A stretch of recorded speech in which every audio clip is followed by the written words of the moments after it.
All right, guys.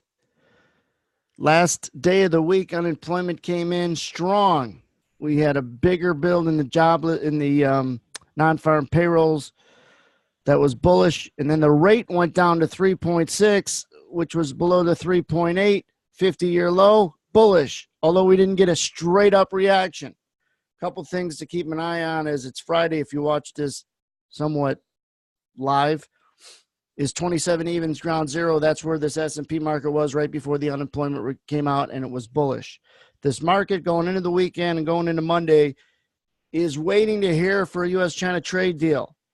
If there's an impasse, it's bearish. If they get something signed, it'll be near-term bullish for stocks. But that's the next potential driver that could drop down the wire. Now, we're looking at a rally, and when can we get it? I was premature and said, we should get it right now, and it went down against me because I had actually something on. And then they gave you another chance to put them on in a moment. I'm going to show you this. And the sound should come in with the female voice. But I got shook out. I was looking for this red to get breached. But sure enough, another one came in. It doesn't show it because I didn't rewind it enough. Another one came in at 35.5, and that was the one to send us higher.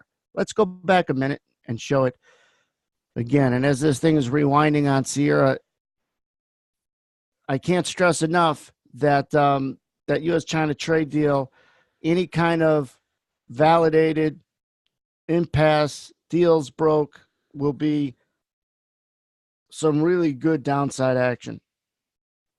Let's see where this takes us. All right. Now let's play it slower, like 2 times the speed here, playback. This was the red edge zone, and I've got videos on my YouTube channel that explains edge zones. There was an imbalance that we got above a little bit, but then it kicked it back with a green zone or some green buying that came in. And it was the next time through this selling that sent us north, right there. I thought we even had another red edge zone. Apparently we didn't. Even. Oh, right there. That's what it was. Do you see that red edge zone? Rewind it on YouTube. You actually hear a voice. 36 even.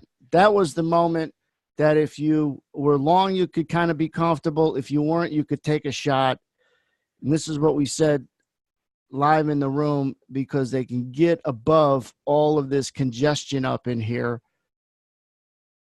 And some sellers, if they get above it, should release and have them climb over each other.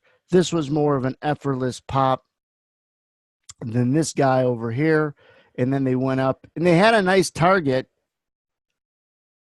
And I told guys, don't be a hog through these 38s, I think it was. There was some good selling inventory. If you're long, don't try to squeeze it above here. It was 39. See this big pink area?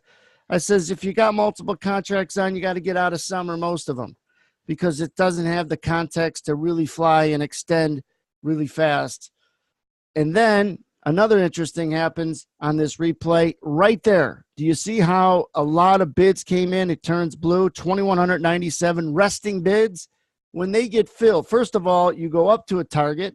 Secondly, you see in real time, buyers come in passively and get cracked right away.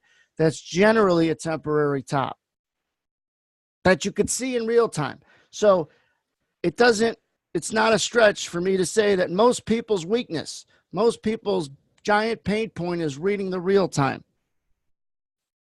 And then order flow could address that if you know to look for the right things and ask the right questions. You've seen it get in red here at 36. Above it could have a chance to rally, and it did. Target, some selling inventory. Magnet, it did. Bidding and hitting is what we call it. Guys came in, bid it. They slapped him in the face, which is rejection. And I'll leave you with this analogy going into the weekend. We don't know it's rejection when a guy and a girl are talking at the bar, if they're just talking. But if all of a sudden she stands up and slaps him in the face, then he must have said something to piss her off, and she runs out. We know that's rejection. That's similar to seeing a big bid come in and get filled right away. We could play this out, and I believe that was a temporary top, and people who got long and got out there felt good about it. Have a safe weekend. Micros get released on Sunday night at 5 p.m. Subscribe to the channel and get yourself notified for these Seven videos quarter, daily. seven Have a good quarter. weekend. 7 even.